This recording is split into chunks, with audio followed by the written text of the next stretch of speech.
লোভী কাকের মৃত্যু। এক বনে একটা বাঘ ছিল, কাকও ছিল। বনটির নাম ছিল সিঞ্জুরি অরণ্য। সেখানে অন্য পাখিরাও ছিল। কাকটি ভীষণ চালাক ছিল। সে নিজের খাবার কখনোই নিজে আনতো না।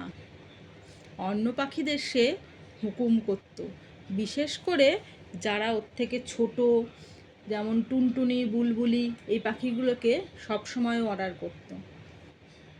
একদিন কাকটি মাঠে একটা সভা ডাকলো। সেই সবাইকে বলল সবাই যেন টাইম মতো চলে আসে। সবাই চলে এলো। চলে এসে তার চেয়ে যারা বড়, তার চেয়ে কেউ বড় নেই ওই বনে, সব ছোট ছোট পাখি। তখন কাক বলল, আমি হলাম যেমন তোমাদের থেকে বড়, তেমনি সম্মানেও অনেক বড়। এই বলে সে নিজেই নিজেকে ওদের দলপতি বানিয়ে নিল।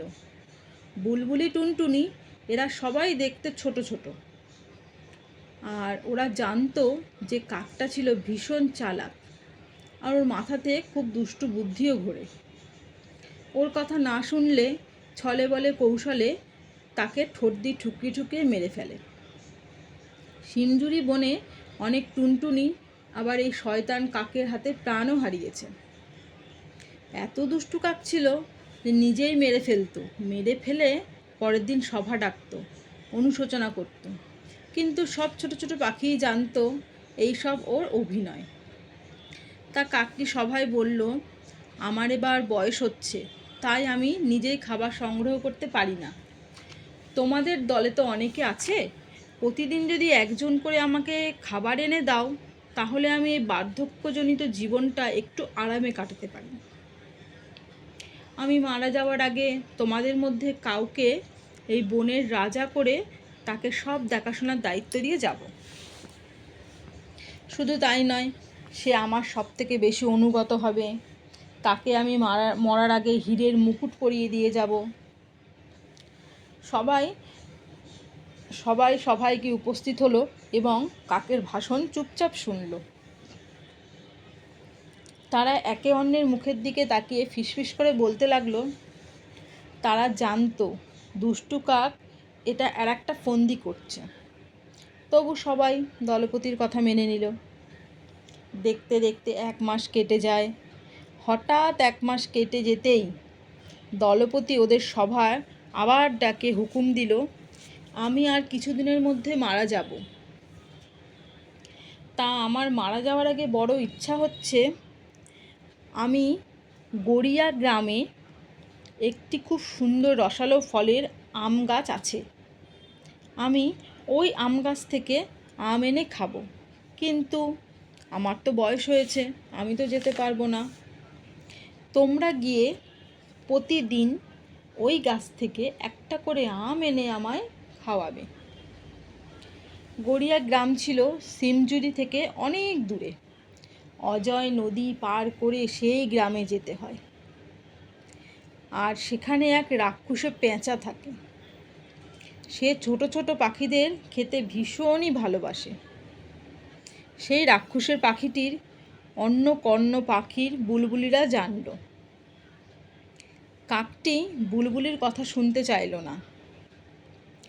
কাক হুকুম করল, ওসব আমি জানি না, আমাকে রোজ একটা করে আম এনে দিতেই হবে। দলপতির হুকুম শুনতে গিয়ে ওই গ্রামে অনেক বুলবুলি রাক্ষসের পেঁচার হাতে প্রাণ হারালো। একদিন একটা ছোট্ট চড়ুই পাখি, তার মাথায় একটা বুদ্ধি এলো যে দলপতি কাক আতা খেতে খুব ভালোবাসে। অজয় নদীর পশ্চিম প্রান্তে আতার একটা বন আছে। দলপতি কাককে সেই আতার বনের সন্ধান দিলে দলপতি কাক সে নিজেই আতা খাবার লোভে ছুটে যাবে। ব্যাস, যেমনি ভাবা তেমনি কাজ।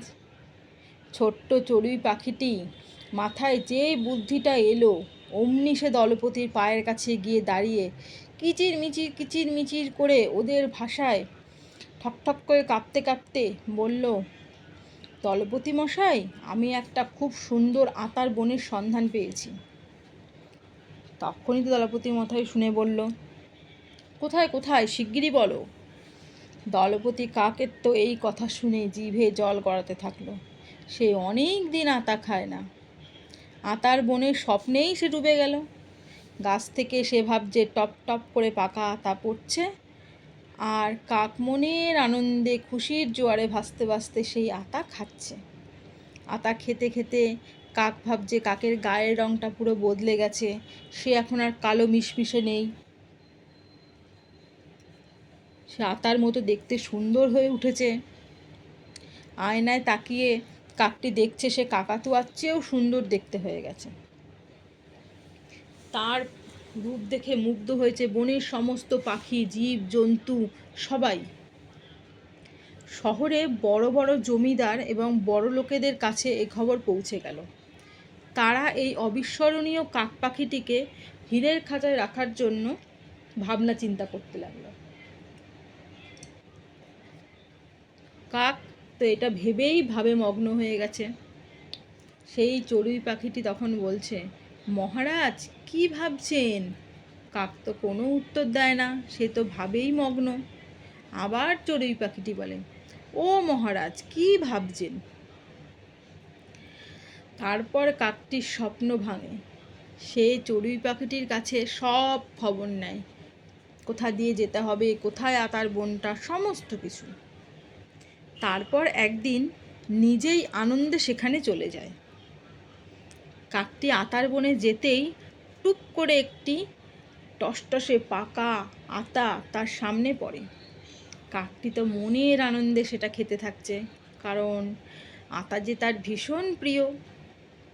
বনে সেই আতা গাছের পাশে ছিল একটা বেল গাছ, আর সেই বেল গাছে থাকতো একটা বিষধর সাপ। সেই সাপ যেমন বিষধর তেমনি দুষ্টু বুদ্ধিতে সেরা। কাকটির মনের কথা সে সবই জানতো, যে কাকটা ভয়ঙ্কর বদমাশ, সবাইকে ঠকিয়ে সে রাজা হতে চায়, সে ভীষণ লোভী, সে সবাই ছোট ছোট পাখিগুলোকে মেরে ফেলে। তাই একদিন কাকটা আসতেই সাপটা আতার গাছে একটা মস্ত বেল নিয়ে চুপ করে বসছিল। সেই লোভী দুষ্টু কাকটি যেই এলো আতা খেতে, সাপটি প্রথমে একটা টপ করে আতা গাছ থেকে ফেলে দিল। কাকটা সেই আতাটা যেই খেতে গেল, সাপটি তখন বড় একটা বেল নিয়ে কাকের মাথায় টপাস করে ফেলে দিল। আর কাকটা তো মাথায় যেই বেল পড়লো, অমনি তো বাবা গো, মা গো, গেলাম গো বলে খুব লাফাতে থাকলো, আর কষ্ট পেতে পেতে মরে গেল।